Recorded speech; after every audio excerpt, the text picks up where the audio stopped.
In the era of Bulgar 2 crops, where we're having crops with high fruit retention, it is important that we have a vigorous, healthy canopy at the time of the onset of early fruit growth. The consequence of not having that larger crop size means that actually as the fruit load comes on, there's greater chances later in the crop growth that the crops will cut out earlier and lead to less yield.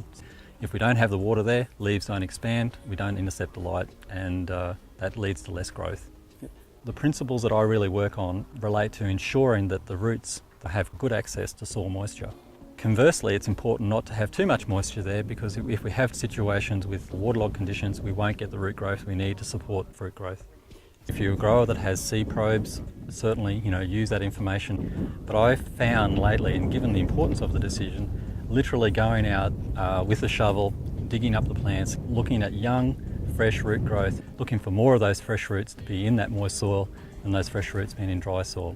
And what I define as moist soil is something I can start to make a ribbon with when I'm actually putting it between my finger and thumb. The risks of going in too early with first irrigation pertains to causing waterlogged conditions and actually potentially killing off the roots that you need to support that vigorous and early fruit growth.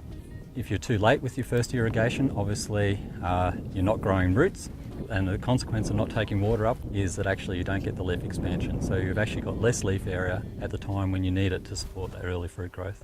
There are researchers within industry looking at plant-based sensing technologies. We're obviously already starting to explore uses of canopy temperature for when the canopies are larger, and there are other plant-based sensors that we can utilise that could actually give us better and more direct measures of whether the plants are approaching stress or not.